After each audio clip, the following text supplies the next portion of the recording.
It's been a year since communal violence tore Western UP's Muzaffarnagar district apart. We return to see a region still tense and still in the throes of communally divisive politics. The worst impacted young girls who've lost not only an entire year of education and childhood, but also feel their future now seems as bleak as the past year has been traumatic. Radhika Bodia reports. In the past 1 year, Saiba has lived first in a relief camp, now in this rented place. As her family tries to piece together a life torn apart by the riots, in the midst of endless trauma, what Saiba finds most painful is the loss of her education. अब डर का माहौल है इसलिए घर वाले पढ़ाने के लिए मना कर रहे हैं, लेकिन मैं आगे पढ़ना चाहती हूँ.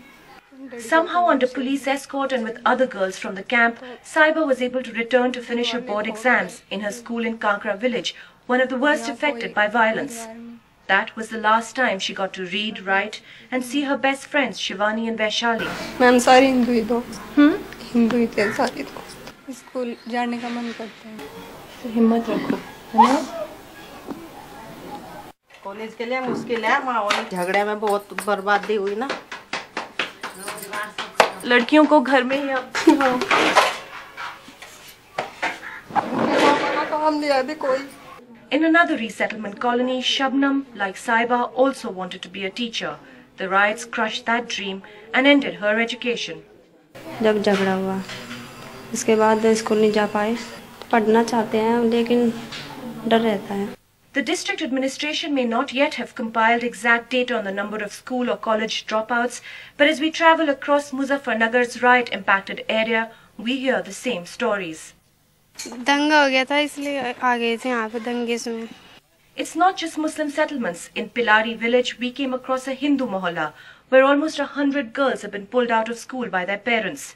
This was just a week ago, and the reason, it seems, is love jihad propaganda, impacting the lives of girls as young as 7.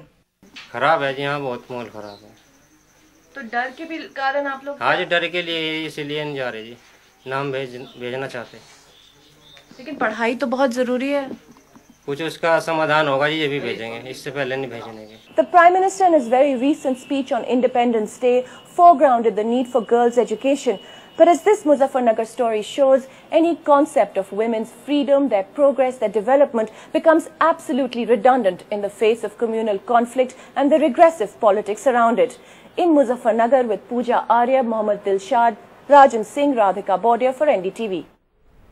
Well, Radhika Bodia now joins us live from Muzaffarnagar on the eve of the incident, the anniversary of the incident that actually sparked off those riots. Radhika, give us a sense of how the situation is. We know that you've talked about the girls over there and how they feel about their future, but really on the ground in terms of livelihood, rehabilitation, what has changed and how sort of paramount is the sense of fear still? Well, fear is paramount. I am in Muzaffarnagar city at the moment. There's been an attempt by the district magistrate to bring a show of communal harmony. They've just launched an entire candlelight procession for peace.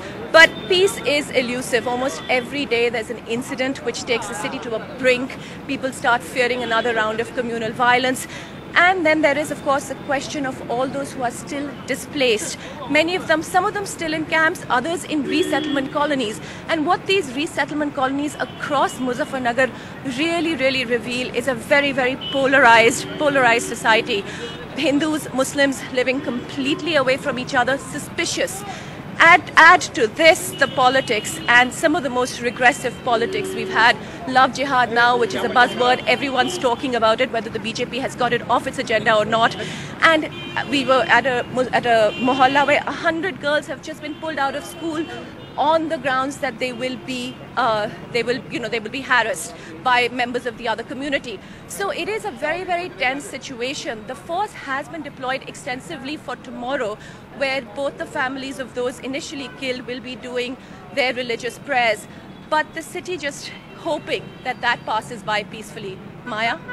Right, Radhika, thanks very much for joining us with that. As you said, candlelight vigils and peace marches, and the official administration trying to push forward a show of communal peace and harmony on the eve of the death anniversaries of those 3 young men, those killings actually which sparked off the riots.